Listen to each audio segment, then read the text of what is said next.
Alors bonjour tout le monde, chers collègues, chers responsables d'université, chers étudiants.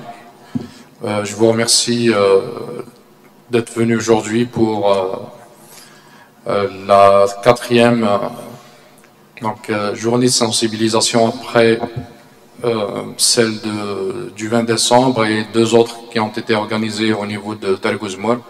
Celle-ci également rentre dans les activités de sensibilisation autour de l'entrepreneuriat étudiant.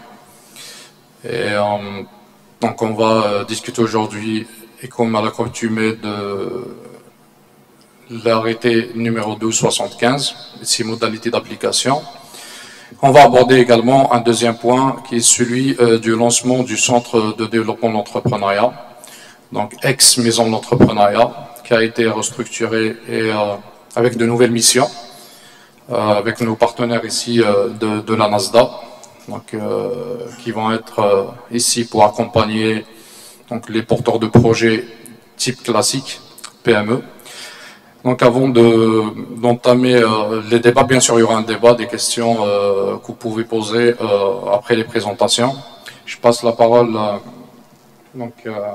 Lafaoui, responsable de l'incubateur, pour nous faire un exposé sur les modalités d'application de l'arrêté 1275. Merci. Merci.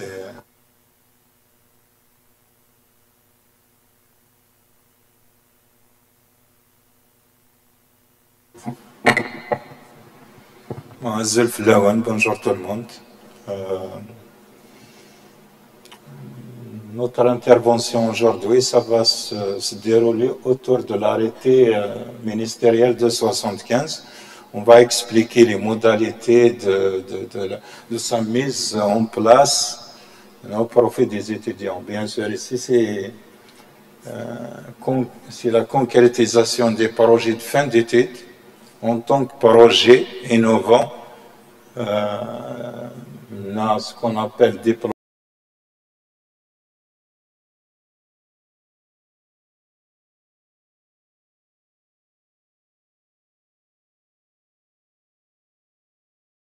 innovants. On a un projet qui ne peut pas aller vers la start-up, on va le concrétiser, ou l'étudiant va le concrétiser en PME, petite, moyenne entreprise, avec le Centre de développement de l'entrepreneuriat, en partenariat avec la Masda. On a notre collègue, M. Kibbash Shafiq, ex-directeur de l'ANSAGE, actuellement l'ANSAGE, apprécie la NAD, apprécie la Masda. Bon.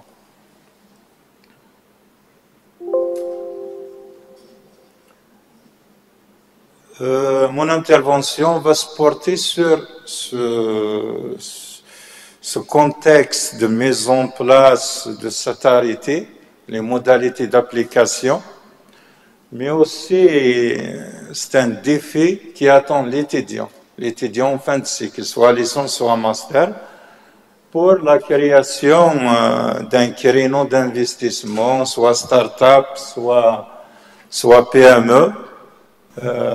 Soit ICC Startup, il y a PME, il y a aussi un brevet d'invention qu'on peut vendre ou exploiter. On va parler sur ça. Mais voilà, soit ça c'est la structure qui va héberger l'incubateur de l'université, le centre de développement de l'entrepreneuriat, les autres structures d'appui de l'université. Il est situé au niveau du campus Tel Guzmour. Bien sûr, pour les ateliers de formation au profit des étudiants inscrits dans ce cadre de 75, on peut faire quelques séances ici et d'autres à Tel Guzmour. Vous voyez ici nos étudiants, puisqu'il n'y a pas que l'aspect formation atelier, mais il y a aussi des visites. Il y a des sessions d'information, de sensibilisation, il y a des visites à des structures de l'écosystème, de notre écosystème.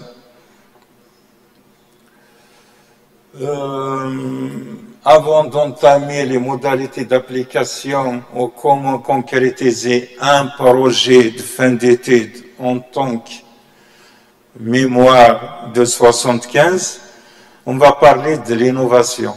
Innover, non, inventer, c'est pas la même chose. Innover, il y a plusieurs aspects. Lorsqu'on met en place quelque chose qui n'existe pas, c'est une invention. L'innovation, c'est un peu différent. Si j'obtiens un produit ou un service à un prix réduit par rapport à ce qui se vend sur le marché, ça aussi c'est de l'innovation. Rajouter une fonctionnalité, un aspect, bien sûr. Il faut trouver un acheteur sur le terrain, un client, ça c'est de l'innovation. Bon, on va sauter ça parce qu'après il y aura des ateliers spécifiques à tout ça. On ne va pas trop s'attarder. On va aborder l'essentiel uniquement entre start-up et PME. La start-up, ça veut dire le porteur de projet. Déjà, on parle d'idées innovantes. On va la concrétiser en projet innovant. Après, elle va aller vers la création d'une start-up. Mais entre parenthèses, soit start-up, soit PME. La différence entre une start-up et une PME, c'est par rapport au marché. C'est-à-dire le service ou le produit que je suis en train de développer à commercialiser. S'il s'agit d'une start-up, c'est-à-dire je dois trouver les clients sur le terrain. Je vais avoir de nouvelles opportunités. C'est-à-dire je vais tester mon produit, je vais faire un marketing. Réussir, soit au niveau du BMC, soit au niveau de prototype, je vais l'améliorer jusqu'à avoir un client potentiel qui peut acheter mon produit. C'est-à-dire cette clientèle, ce segment client, il n'est pas encore atteint. Mais une PME, non.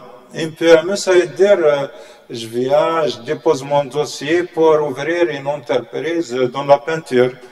La construction, des trucs qui existent déjà. Ça veut dire les gens connaissent déjà ce créneau d'investissement. Ça veut dire cette clientèle déjà, majoritairement, elle existe. Mais la start-up, ça demande beaucoup de choses. Après, il y a d'autres aspects, bien sûr. Hein. Il n'y a pas que ça. Mais on va juste donner le résumé, l'essentiel, parce que ce n'est pas le but de parler des PME, des startups.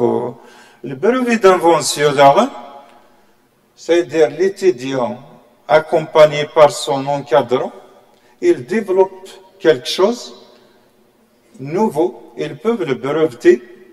Lorsqu'on parle de brevetage, c'est-à-dire c'est un produit. On met quelque chose de nouveau sur le marché. Non, ce n'est pas uniquement dans le marché. C'est-à-dire, j'ai réussi à atteindre quelque chose. Je vais essayer de le breveter. Mon brevet après, il y aura des spécialistes, des experts qui vont l'évaluer en dinars et en euros, en dollars. La dernière fois, Targoz-moi, j'ai invité un inventeur, il a 2 brevets. Un seul brevet, il est estimé à 1000 milliards de dinars. Après ces 1000 milliards de dinars, c'est la valeur de son brevet. Il peut l'exploiter lui-même avec des partenaires.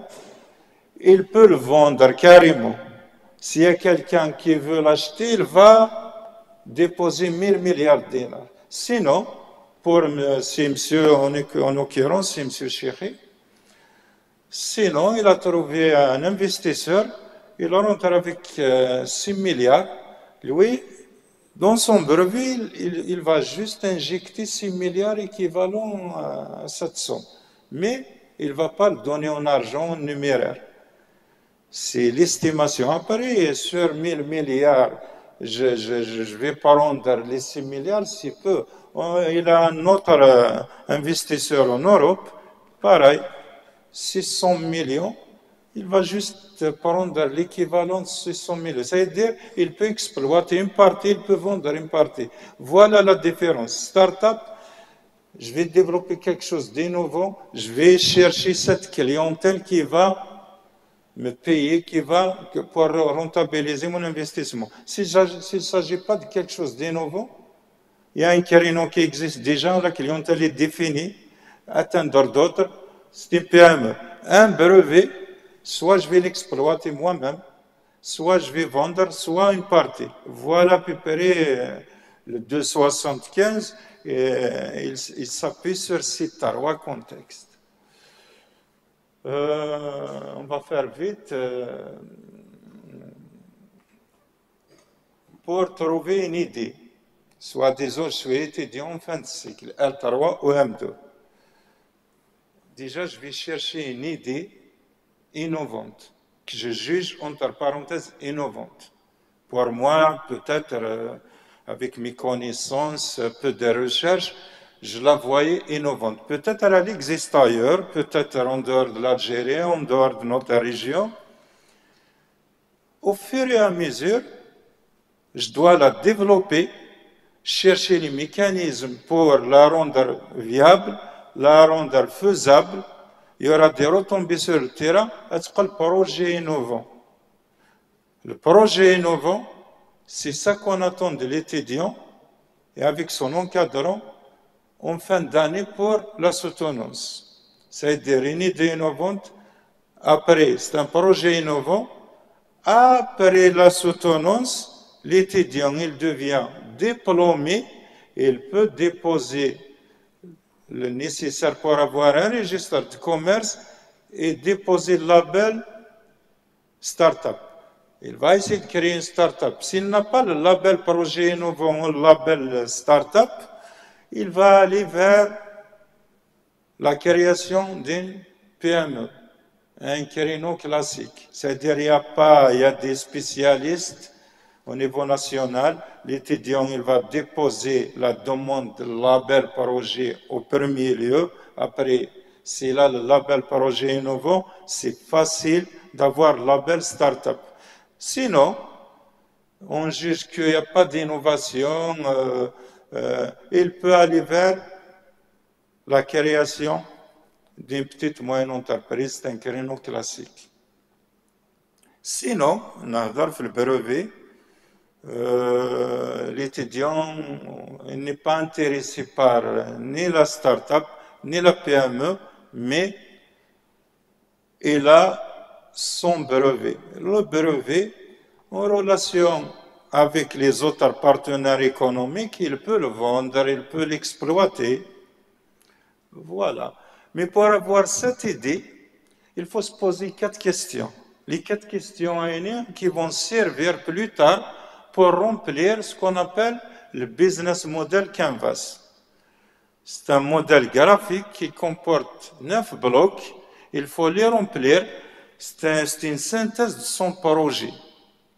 Où le bailleur de fonds, celui qui va le financer, les autorités qui vont le financer, ils vont juger le jour de la soutenance. On juge son BMC parce que les 9 blocs vont nous renseigner sur son projet. La première des choses qu'il faut trouver, on a posé la question qui, quoi. On va commencer par quoi et qui sont reliés, bon, même les autres.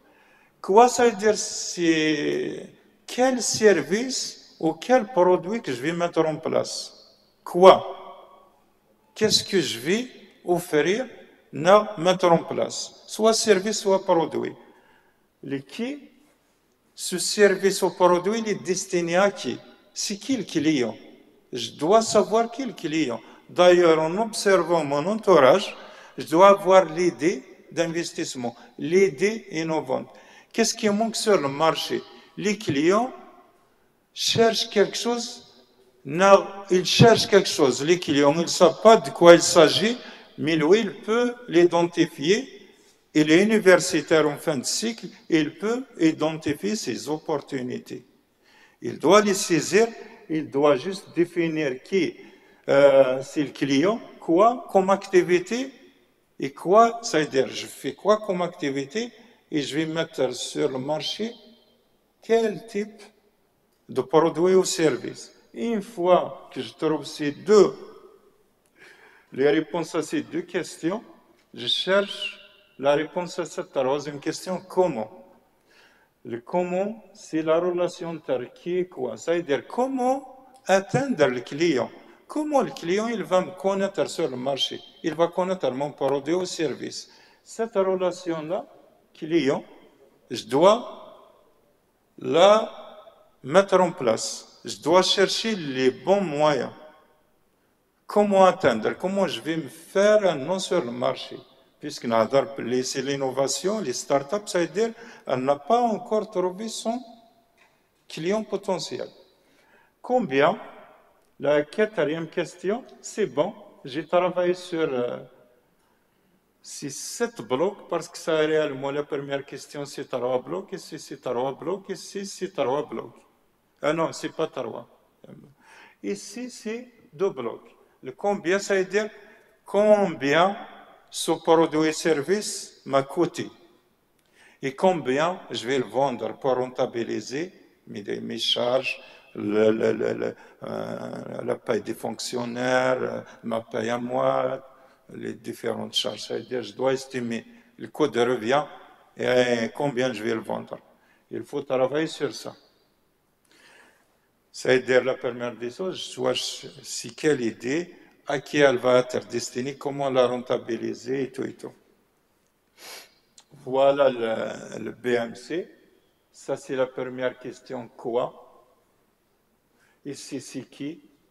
Ici, le tarwa. Ici, la relation avec les clients, les canons utilisés. Ça, c'est les partenaires. Ici, c'est les clients, ça, les partenaires. On peut être partenaire de notre start-up. C'est-à-dire, il y a une start-up, il y a un groupe d'étudiants qui travaillent sur une idée, un projet.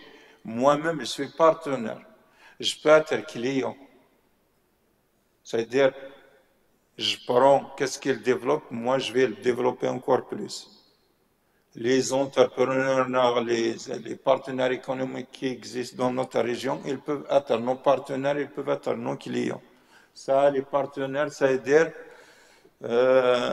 par exemple, la matière première, je développe une application, ça veut dire peut-être c'est une boîte informatique, elle va m'aider. Le client c'est l'acheteur. Ça, c'est les coûts et les revenus, c'est la question comment. Bon, on va parler maintenant de mémoire, de projet de fin d'études de 75. On va parler en premier lieu de l'équipe de travail. L'équipe de travail, c'est les étudiants. Les étudiants, ils peuvent être de 1 à 6. Un seul étudiant à 6. Issus de plusieurs facultés.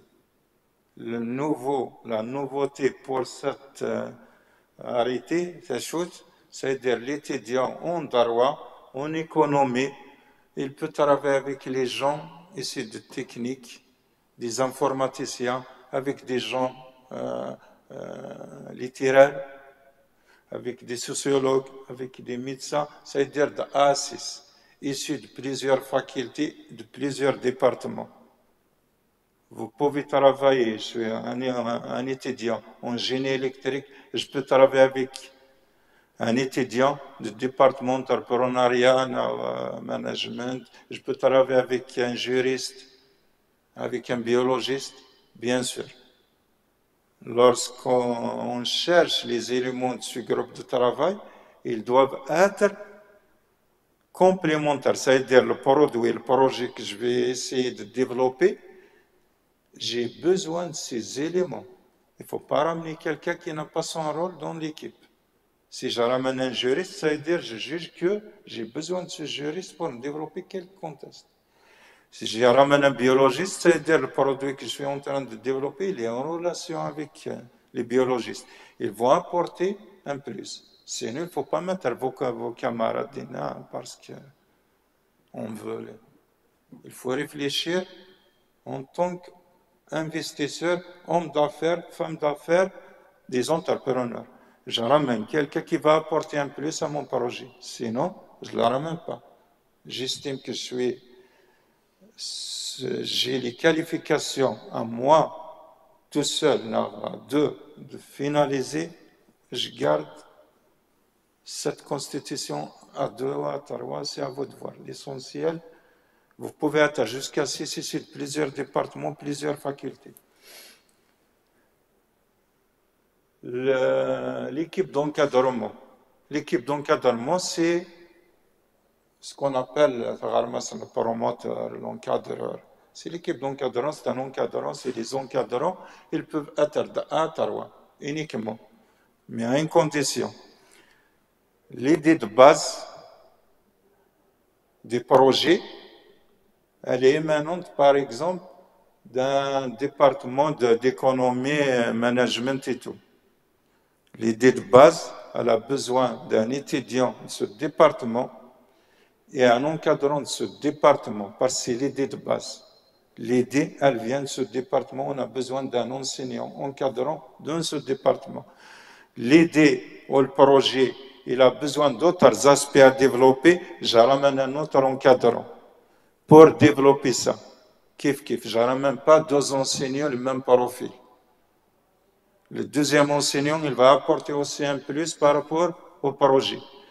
Le troisième, il devrait être un spécialiste dans l'aspect technique, économique dans BMC. C'est-à-dire, il va m'aider à concevoir le BMC et l'annexe technique économique. On va parler sur ça. Un encadrant dans l'idée de base, un deuxième encadrant, c'est pas un co-encadrant, un deuxième encadrant. Si l'idée elle a besoin, par exemple, un économiste, il veut travailler sur une application de recrutement, je ne sais pas quoi. On a besoin d'un informaticien pour concevoir cette plateforme. Mais l'idée de base, c'est les recrutements, c'est les aspects, la gestion des conflits, les contrats. Peut-être on va ramener un juriste. Mais l'idée de base, c'est de l'économie. On a besoin d'un informaticien. On ramène un encadrant dans le domaine informatique. Sinon, ce n'est pas une obligation. Un tarwa. Le troisième, si je ramène un troisième enseignant, c'est pour m'aider dans les aspects, pour développer les aspects technico-économiques. C'est-à-dire, il va agir sur le BMC, sur les aspects, l'analyse stratégique du marché, on va les énumérer. L'essentiel, 1 3, pas plus. Et on n'aura même pas 2 enseignants, même profil. Bon, maintenant, même profil, je peux travailler avec un collègue dans le même département, mais on n'a pas les mêmes qualifications. Il y a plusieurs. Si on prend des professeurs, des maîtres de conférences et tout, même les maîtres assistants, même ils travaillent dans le même département, ils n'ont pas les mêmes qualifications, les mêmes expertises. Ça, c'est beaucoup plus l'équipe d'encadrant, c'est l'encadrant principal qui va juger, qui va ramener. L'étudiant, il va chercher avec qui travailler les gens qui vont l'aider à concrétiser. Les mémoires, qu'est-ce qu'on attend de l'étudiant en fin d'année, là, le jour J de la soutenance? Il y a 2 manières de concevoir le mémoire. Lorsque je dis mémoire, il peut être un seul manuscrit, non, 2 manuscrits. La première, c'est présenter un mémoire, une partie théorique qui comporte le développement théorique, académique, pédagogique, scientifique de l'idée de base. On va citer un théorique biologiste, par exemple. Il travaille sur les huiles essentielles. Ils vont travailler sur les aspects, comment formuler, comment extraire, à quoi il sert. C'est autour de cette idée.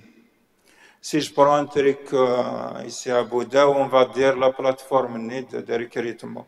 C'est-à-dire les recrutements, comment les démarches, l'étudiant, comment il va faire et tout. Il faut développer ça.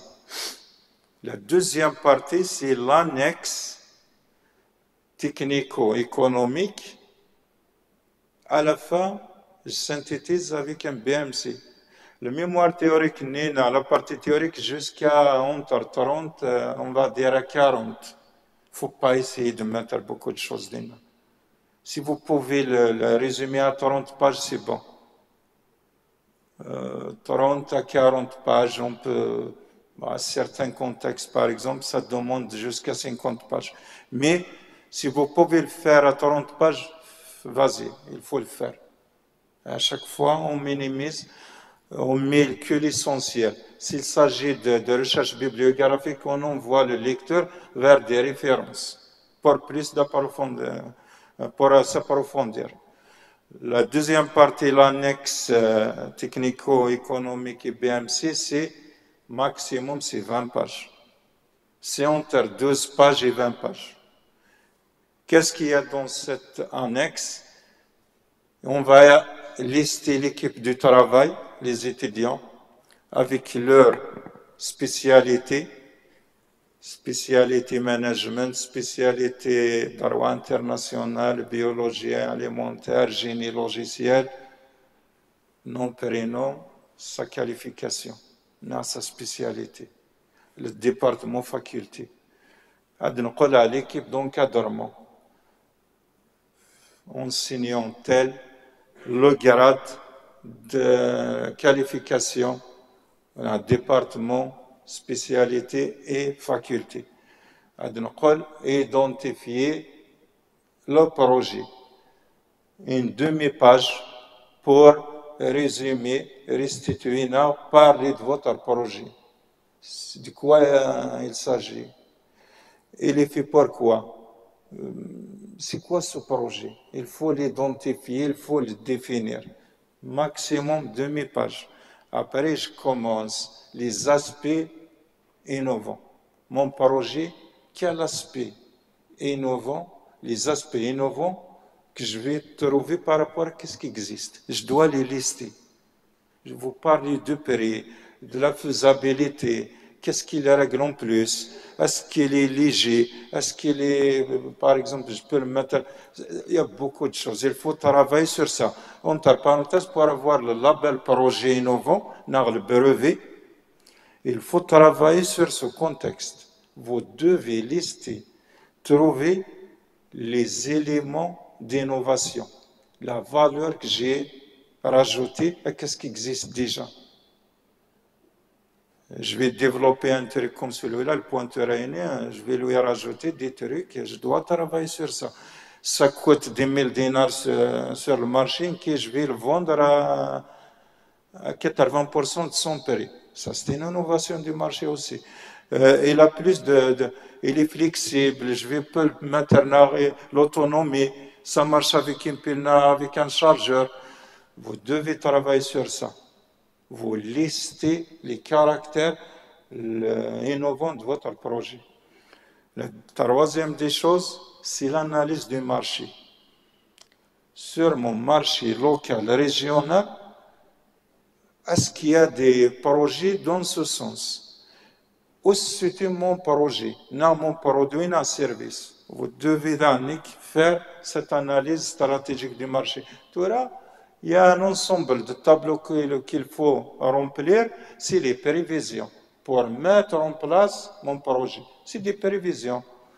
L'année 0, je suis ici. J'ai 6 mois pour préparer le projet.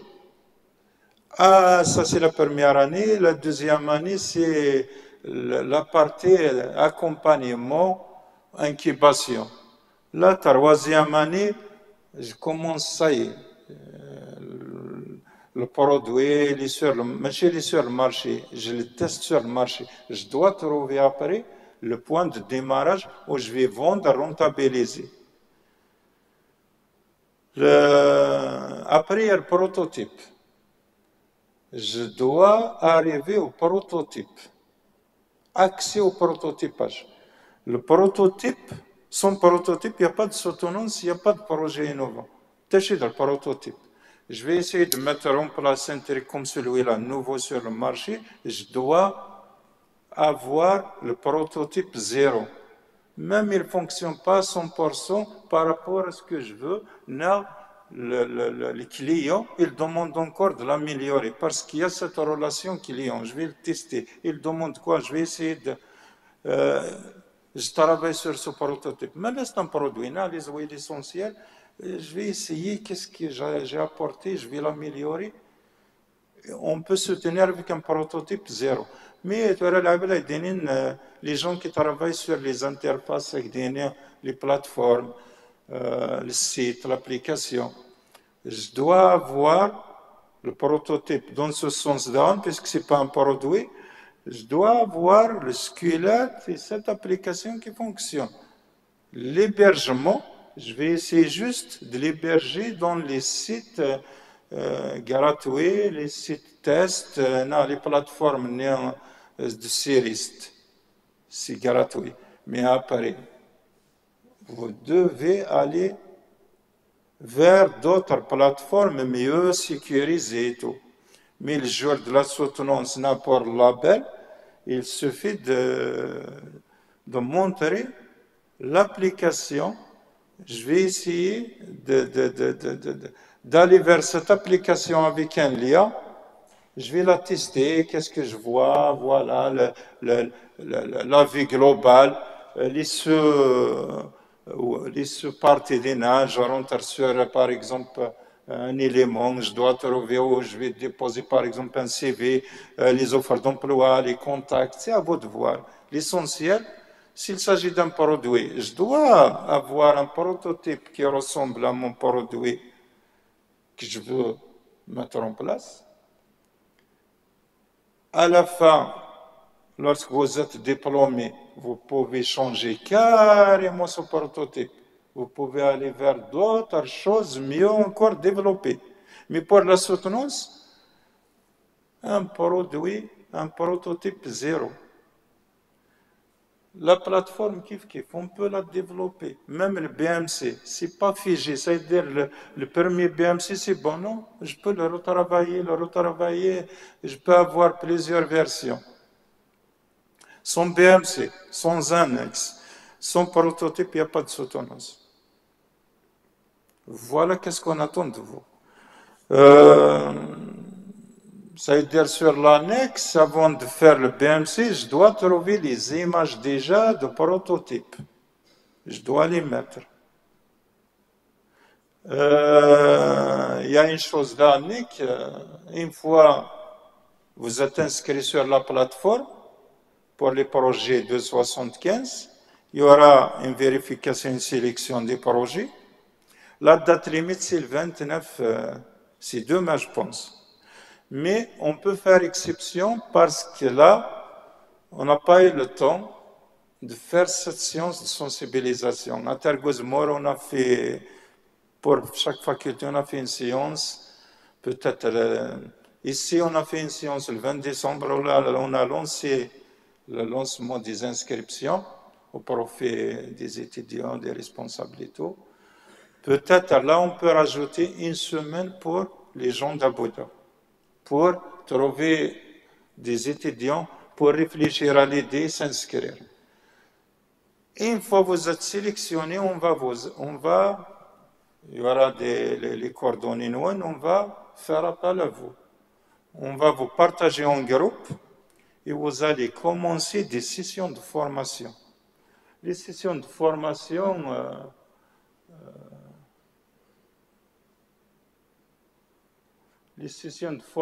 voilà. Concept de base sur l'entrepreneuriat. On va la faire peut-être dans un amphi ou dans l'auditorium, puisque c'est des concepts de base sur l'entrepreneuriat. Après, idées innovantes, projets innovants et start-up. On va vous partager en groupe dans une salle de 20 à 25 étudiants. Vous allez suivre le premier atelier sur l'idée innovante, projet innovant et start-up de la PME brevet.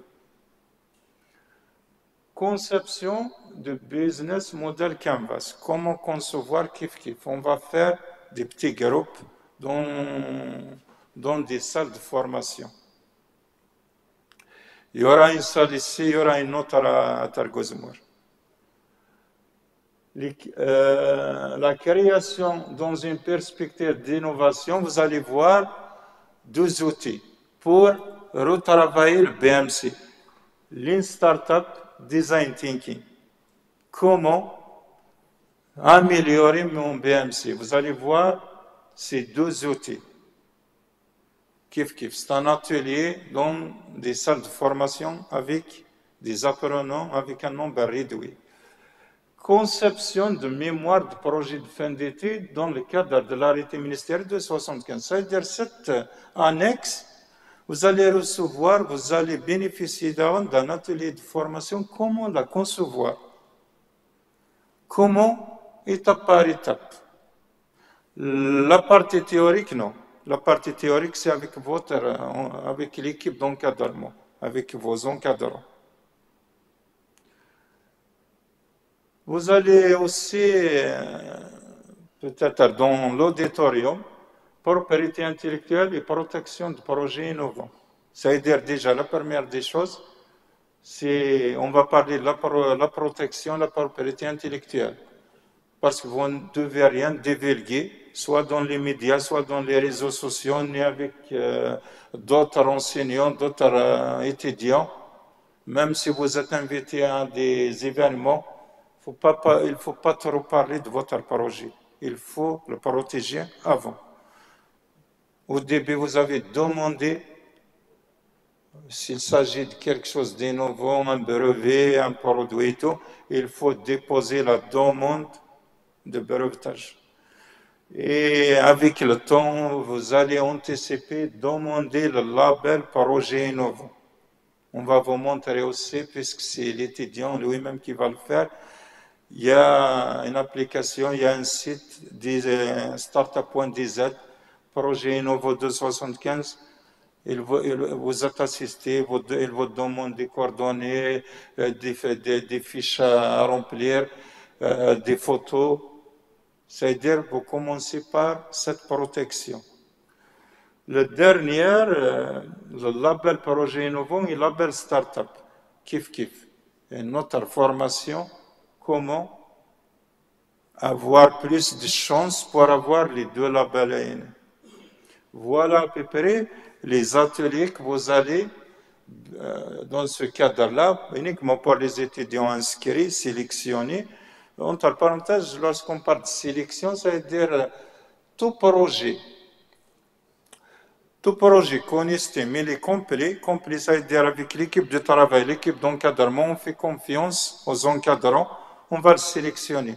On ne sélectionne pas uniquement, il n'y a pas d'intitulé, il n'y a pas d'encadrant, il n'y a pas d'affiliation, il y a une ambiguïté dans l'intitulé. Le jour de la soutenance, l'évaluation va se comporter sur 4 éléments. Et vous allez, les 4 éléments, c'est l'intitulé. L'intitulé des projets, c'est sur 3 points. Le mémoire théorique, la partie théorique sur 3 points. La partie théorique sur 3 points. L'annexe technico-économique BMC sur 7 points. Le prototype sur 7 points. C'est-à-dire l'étudiant, à la fin, il a déjà un 18,5. Parce que si on juge que le projet est soutenable, ça veut dire qu'il y a un prototype. Il y a une annexe cohérente, un BMC cohérent. Il y a un intitulé fiable, viable, cohérent, concrétisable. 3 points. Ici, c'est 1 ou 0. Pourquoi 1 ou 0? C'est-à-dire, si on juge que l'intitulé n'est pas adéquat, on demande à l'étudiant avec les encadrants, aux étudiants avec de le changer. Ça a le works. Si on juge que le BMC n'est pas correct, il n'est pas complet, on leur demande de l'améliorer. Ça veut dire, c'est pour ça, soit c'est 0, soit c'est 7. La partie théorique sur 3 points, si on accepte déjà que le projet est soutenable, ça veut dire qu'il a un 10 déjà. Il a la moyenne. La moyenne de 3, c'est 1,5. C'est pour ça qu'il y a le 18,5 déjà.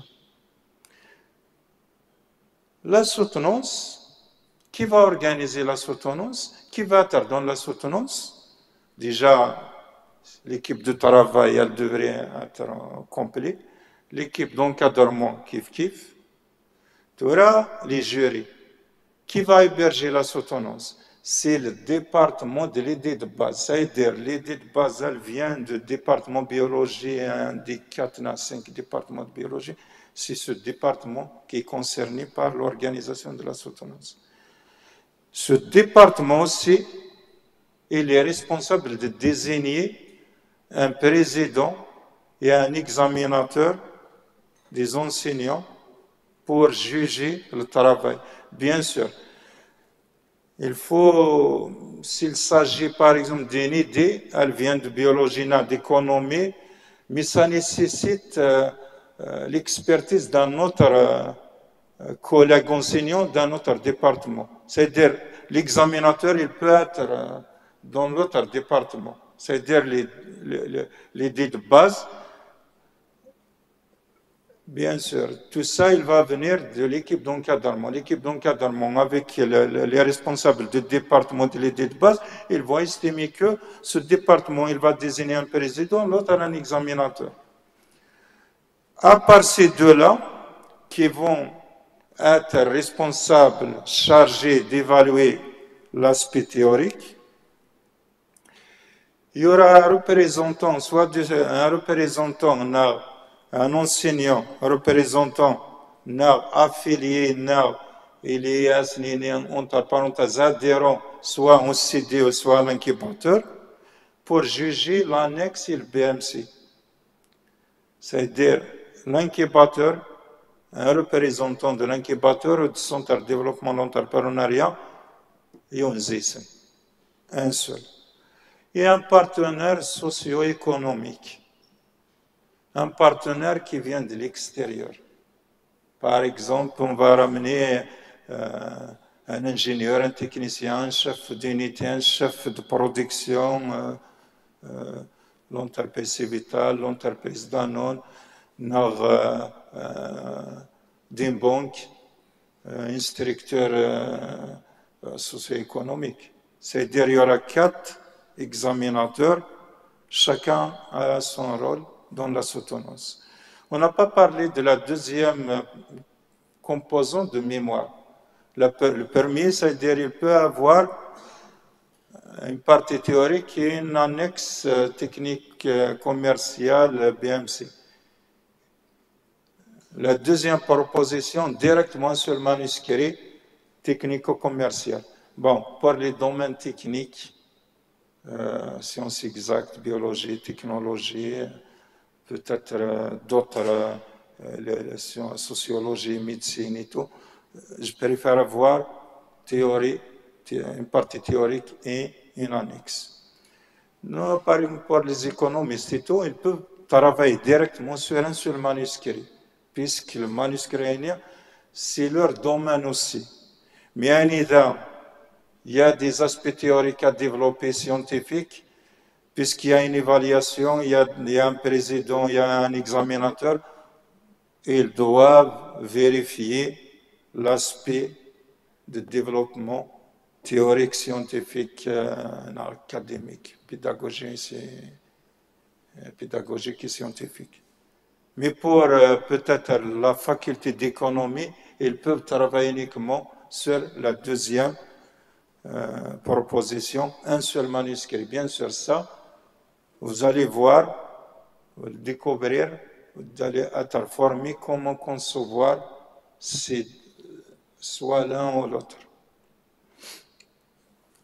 On va parler d'un autre contexte qu'on va lancer cette année. On doit pour le 275. L'année passée, on n'a pas pu le faire puisqu'il y a cet arrêté. C'est nouveau, il faut motiver, il faut travailler plus. Au début, on a 144 inscriptions. Après, 90, parce qu'il y a des inscriptions doubles, il y a des projets incomplets. Après, 44. À la fin, on a 31 projets. L'étudiant se décourage, n'a pas pu finaliser tout. À la fin, on a 31. Pour vous rassurer, les étudiants, on ne va jamais compromettre, mettre son projet, sa carrière à l'université en danger. Vous êtes protégé. C'est-à-dire, vous êtes inscrit dans le cadre de 75, vous allez soutenir. Il faut juste suivre les formations, travailler avec vos encadrants, vous allez soutenir. Vous allez avoir le deuxième diplôme start-up brevet. Les gens, par exemple, qu'on estime, après un mois, l'état d'avancement, l'étudiant il est au point zéro. Après un mois et demi, 2 mois, on va faire une réunion en présence de ces encadrants, l'équipe d'encadrement. Si on juge que ce projet il va être basculé dans les projets classiques, les projets NIST classiques, il va être directement injecté, réorienté au projet classique. Personne ne pourra vous empêcher de le faire. Parce qu'il a arrêté avec tous les responsables de l'université, avec les responsables de chaque faculté, on va travailler ensemble pour que ces étudiants, le projet ne peut pas être concrétisé dans ce cadre-là, il va se basculer en projet classique normal. Il ne faut pas avoir peur. Mais si on estime qu'on peut remédier, on peut l'orienter vers quelque chose d'innovant, on le garde chez nous. Parce qu'à la fin, il sera diplômé, il peut avoir un brevet, il peut aller vers la création d'une start-up. S'il ne s'agit pas d'une start-up, c'est une PME. Monsieur Mahmoudi, il va vous parler des PME et l'objectif de la création déjà, le CDE, Centre de développement de l'entrepreneuriat, parce que le centre CDE et l'incubateur, ils sont complémentaires avec bien sûr les autres structures, le KT, le bleu, le but. On va créer d'autres structures. L'un complémente l'autre. Mais la mission, le CDE, la mission de l'incubateur, ce n'est pas la même chose. C'est-à-dire, c'est une start-up, projet innovant. Après la soutenance, vous allez bénéficier de 9 mois d'accompagnement, d'incubation qu'on peut prolonger pour une deuxième année. Vous allez bénéficier d'un espace, des équipements au sein de l'incubateur de l'université. S'il s'agit d'une PME, directement c'est le CDE qui va décider les démarches à suivre pour concrétiser votre créneau d'investissement. S'il s'agit d'un brevet, c'est autre chose. Vous allez le découvrir au fur et à mesure. Cette année, je vais revenir au point que je vais soulever. Cette année, on va lancer l'étudiant 5 étoiles, le diplôme 5 étoiles. Il est en dehors de 275 startups et tout. Chaque étoile, c'est une compétence. C'est lancé dans certaines universités. L'année passée, nous, on va le lancer cette année. Diplôme 5 étoiles. Déjà, on va parler. Déjà, la première étoile, performance académique. C'est-à-dire il s'agit uniquement, ce diplôme concerne les majors de promo. Ce n'est pas tout le monde. Les majors de promo uniquement, parce que la première étoile, déjà, c'est les performances académiques. C'est-à-dire, déjà, on va regarder ces performances. La première étoile, déjà, on va sélectionner dans chaque faculté à peu près 2, 3, 4 étudiants, sitôt. C'est un début.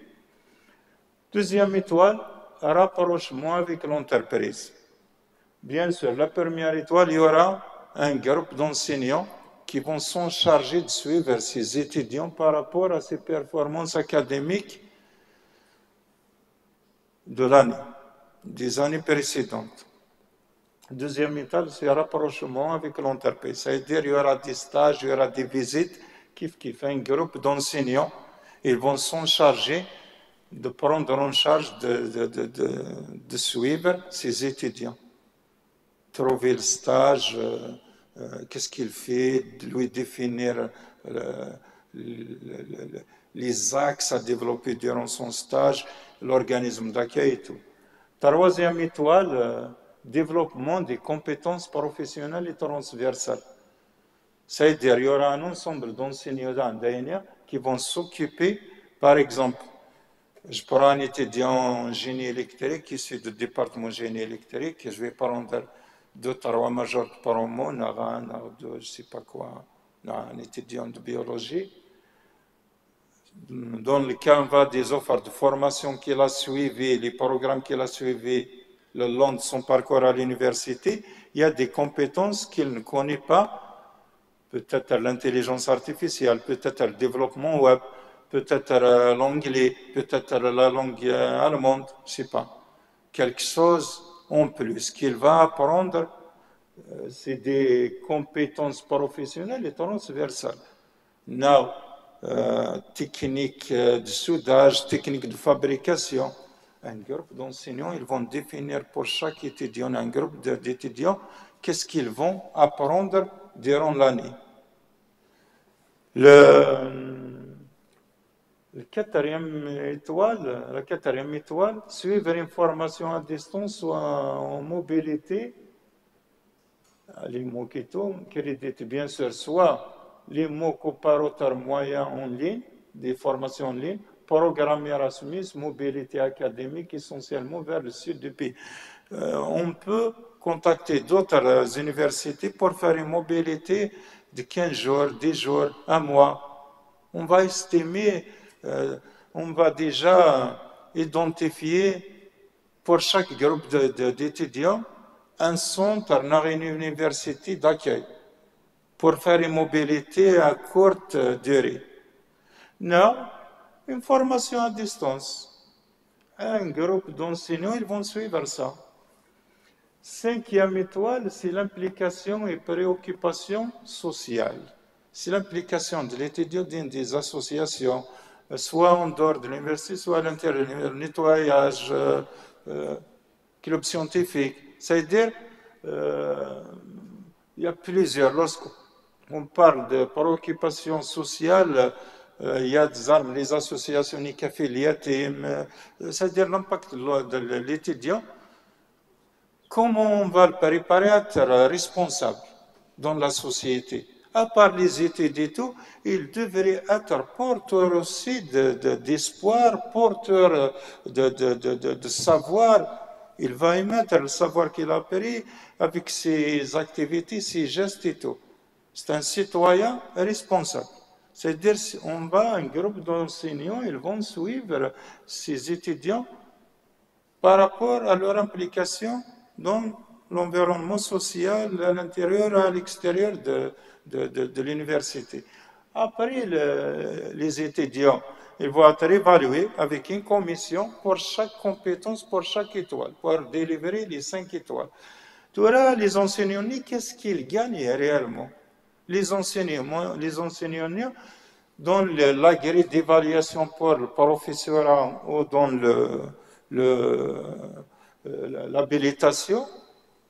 l'habilitation universitaire au professorat, ça apporte entre 20, 40 à 50 points. Bien sûr, c'est le responsable de l'université, le représentant légal, en l'occurrence le recteur de l'université, qui va faire une attestation à ses enseignants. La même chose pour le diplôme. Le diplôme pour les étudiants. Les étudiants, après avoir, déjà, ils vont acquérir un savoir en plus, des compétences en plus, d'autres implications et tout, et en même temps, un diplôme 5 étoiles, peut-être dans les concours de doctorat, l'action, il y aura un impact dans les recrutements. On ne sait pas, parce que pour l'instant, je ne peux rien se prononcer sur ça, je ne peux pas me prononcer sur ça, mais déjà, à part que cet étudiant, il va acquérir déjà un savoir en plus.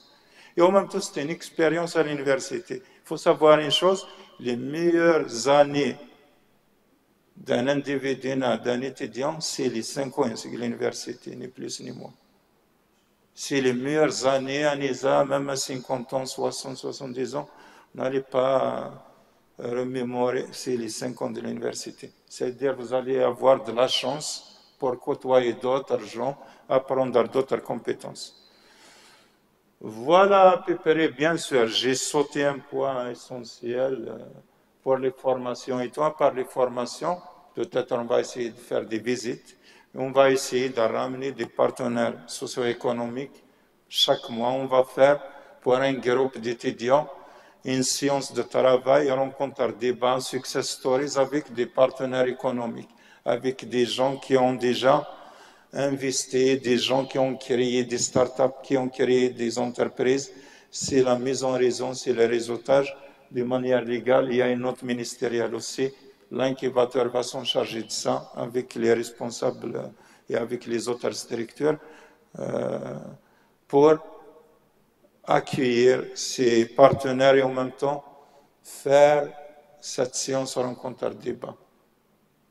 Avec les porteurs de projets Nord, on va essayer même de faire des visites pour chaque mois, 2 mois qu'il y a, on va prendre un groupe, on va faire une visite.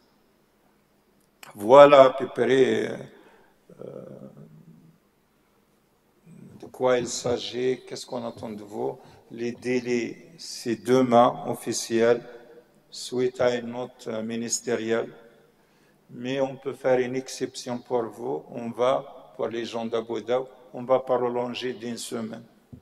Vous pouvez s'inscrire, on va laisser le site, le lien sur le site de l'université ouvert pour s'inscrire.